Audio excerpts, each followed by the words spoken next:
Joining us now, live and exclusive from Colombo, is the man who revolutionized one-day batting. The explosive batting that you see in T20 was started by Sanath Jayasuriya back in the World Cup for one-day internationals, and he now joins us live on India Today, one of the most iconic Sri Lankans alive.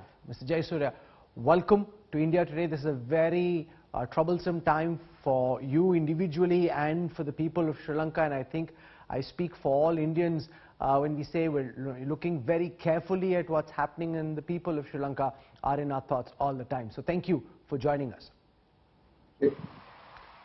I want to start by asking you, Sanath, about the departure of President Rajapaksa in the way that he did, this sudden move to Maldives, from there seeking asylum in Sri Lanka. When you were seeing the build-up, the protests happening out in the streets of Colombo over the last several weeks and months, did you anticipate that this is the way it would end for one of the most powerful political families in Sri Lanka?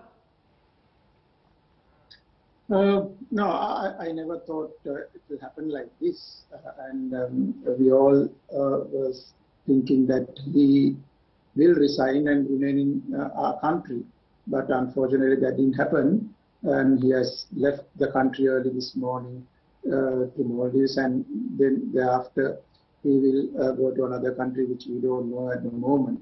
So it's a very sad day because the Sri Lankans, the protesters, been protesting for last about several months now.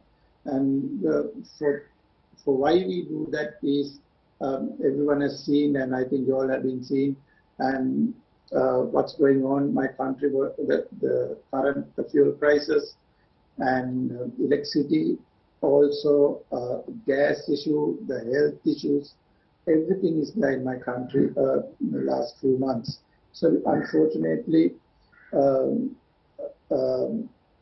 the things what the people wanted is not there. So the people have been absorbing all the pressure for a longer period, and they started after a very long time, and people have come out on the street and start protesting. So the protesting is very peaceful one. It's not non-violence. So that is why people have been protesting peacefully. So they will continue peaceful protest. And the 9th of July became to another level, and they all went into the President's Palace and the President's Secretariat, also the temple trees, and demanding that President and Prime Minister should resign. So unfortunately still that didn't happen, even though they promised on the 13th. At this moment there's no electricity, there's no fuel, the people of Sri Lanka very badly off. What do you think should be the next step? There's talk of the opposition coming together to form a government. Who would you like to see as the new Prime Minister and President? What do you think happens from here? The thing is, it's up to the Speaker and the all party leaders to come up and make a stable government for a few months with a cabinet.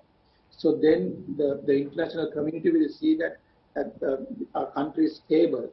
Then only the international community will come and help Sri Lanka, because we need help at the moment, because only India did it earlier on, and giving us about more than $4 billion to Sri Lanka to come out of this crisis, but still we couldn't. So we need other countries' help also to come out of this crisis. Sure. No, but in terms of the opposition coming together, because the critical question is, what Ranil Wickremesinghe was trying to do is essentially what the new government will also have to try and build on. So what is it that you're expecting? Because a lot of these protesters are saying they don't want anybody who's been in power in the past to be a part of the future. They want a new government of new faces. But how will this be different from what the Wickremesinghe government is trying to do?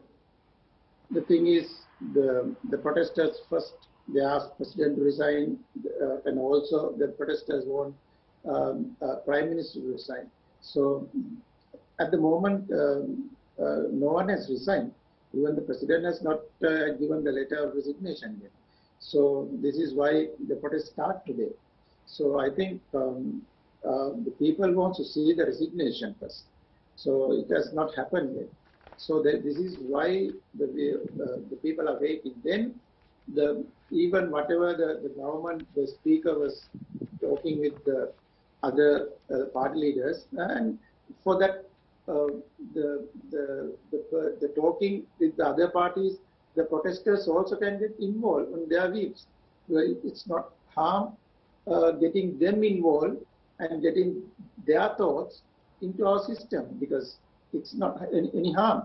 So I hope the speaker and all the party leaders, even other party leaders, the Muslims, Tamil party leaders, we all need to get together in this moment, because we can't divide, fight for individual positions, will not help Sri Lanka. This is a team game you need to come out with. You can't play individually. Come out and play their own role and perform it out. So they need to come as a team and perform.